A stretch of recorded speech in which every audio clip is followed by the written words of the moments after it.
Thanks for pressing play on this video presented by Unusual Facts. Here are 10 cool facts about cars.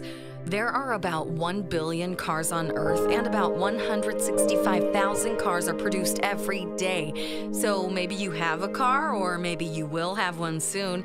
Here are 10 fun facts about cars that you probably want to know. 10. 92% of all new cars sold in Brazil use ethanol as fuel, which is produced from sugarcane. Benefits of ethanol: cleaner air. Ethanol adds oxygen to gasoline, which helps reduce air pollution and harmful emissions in tailpipe exhaust. Reduced greenhouse gas emissions. Compared to gasoline, sugarcane ethanol cuts carbon dioxide emissions by 90% on average. That's better than any other liquid biofuel produced today at commercial scale. Better performance. Ethanol is a high-octane fuel that helps prevent engine knocking and generates more power in higher compression engines. Lower petroleum usage. Ethanol reduces global dependence on oil. Sugarcane ethanol is one more good option for diversifying energy supplies. Hitler, while in prison, wrote to a Mercedes dealership begging for a car loan. The letter was written in 1924 from his jail cell at Landsberg Fortress Prison, where he was imprisoned that year for his role in the beer keller putsch when his nascent Narmy party tried and failed to seize power in Munich. In jail, he wrote Mein Kampf, the blueprint for power that would make him rich. However, when he penned a letter to Jacob Fairlein, owner of a Mercedes-Benz dealership in Munich, there was little money to be had. Hitler, who one day would own a fleet of Mercedes cars, had his heart set on the 1140 model, which at the time cost 18,000 Reichsmarks. He had his heart set on one in gray with spoked wheels and white wall tires. But the hardest thing for me at the moment lies in the fact that the biggest payment for my work is not expected until the middle of December, he wrote in September 1924 to Fairlein. Number 8. The first car accident occurred in 1891 in Ohio, USA. Ohio City claims the first accident involving a gasoline-powered auto, a little closer to what most of us think of as a car today. In 1891, engineer James Lambert was driving one of his inventions, an early gasoline-powered buggy, when he ran into a little trouble. The buggy, also carrying passenger James Swolfland, hit a tree root sticking out of the ground. Lambert lost control, and the vehicle swerved and crashed into a hitching post. Both men suffered minor injuries. Number 7. The odds of dying in a car accident are around 1 in 5,000. In fact, the odds of dying in a plane crash are 1 for every 1.2 million flights, with odds of dying 1 in 11 million. Your chances of dying in a car or traffic accident are 1 in 5,000. Astoundingly, even if you are aboard one of the 1 in 1.2 million flights that crash, 95.7% of passengers survive. Number 6. When the car radio was introduced, some states wanted to ban it, arguing that it would distract drivers and cause accidents. In 1930, laws were proposed in Massachusetts and St. Louis to ban radios while driving. According to automotive historian Michael Lamb, opponents of car radios argued that they distracted drivers and caused accidents, that tuning them took a driver's attention away from the road, and that music could lull a driver to sleep. Even the Auto Club of New York agreed.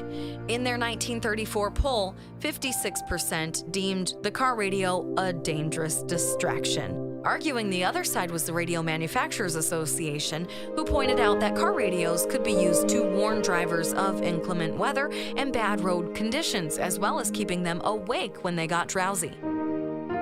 Number 5. Car wrecks are the number 1 cause of death for Americans under 35.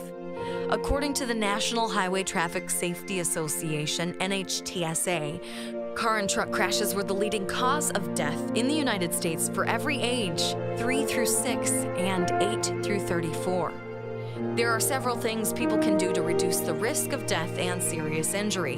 1. Drive slower. Slower driving leads to less accidents and less serious wrecks. 2. Don't drink and drive. This is an obvious impairment to driving ability. 3rd, wear a seatbelt.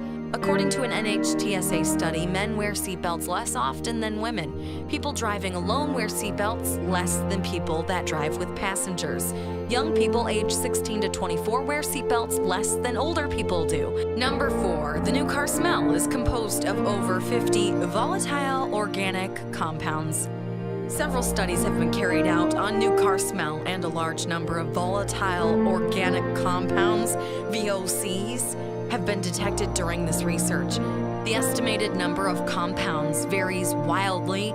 Several studies quote in the region of 50 to 60 volatile organic compounds, with 1 or 2 even venturing well over 100. But where do these compounds come from? The majority of the compounds originate from the various parts of the new car. Chemicals used to make carpets, upholstery, plastics, and adhesives used in the car can all contribute to the VOCs present via a process known as off-gassing, by which they release fumes into the atmosphere. The precise compounds will depend on the materials used in the manufacture, and so will vary in different brands of cars. Additionally, some of these compounds may be odorless, but a large number may contribute in some way to that new car smell. Number 3, it would take less than 6 months to get to the moon by car at 60 miles per hour or 90 kilometers per hour. If you could drive a car upwards at 60 miles per hour, how long would it take you to get to the moon? The only way is up, but you're going to need more than an energy drink if you're going to make this epic journey into space. Astronomer Fred Hoyle was the first to point out that if you could drive a car upwards at 95 kilometers per hour or 60 miles per hour, it would only take about an hour to get into space. To get to the moon would take a little longer though, since it's 400,000 kilometers or 250,000 miles away, around 10 times the circumference of the Earth. So it would take as long as driving around the world 10 times, just under 6 months. Your only real problem, apart from the lack of air for your lungs and for burning the petrol, would be finding a garage to refuel. Oh, and one that has a loo. Oh, and one that has a bathroom. Oh, and one that has a toilet. Number 2, the best-selling car of all time is the Toyota Corolla with over 40 million sales. 1966 saw the birth of the Toyota Corolla, the world's best-selling car at the time that this list was made. In the nearly 50 years since, the Corolla has moved roughly 37.5 million units, and the company has just recently unleashed a refreshed, redesigned model, while the older model was still breaking into the top-selling cars monthly on a regular basis. Number 1, the only human being that can survive in car accidents. Traditional road safety campaigns, replete with the predictable grim statistics, ominous warnings, and maybe even a grisly photo splashed on a billboard, can get lost in the noise. But it's hard to ignore Graham, a disquieting visual representation of how a human would have to evolve to survive a car crash. The Transport Accident Commission, a government organization in the Australian state of Victoria, worked with a trauma surgeon, a crash investigation expert, and an artist to develop the lifelike sculpture known as Graham. The interactive installation is on display at the State Library of Victoria until August 8th, and then will go on a roadshow. Anyone can interact with Graham online. There are lots more unusual facts about cars, so subscribe now. Unusual facts and never miss a thing.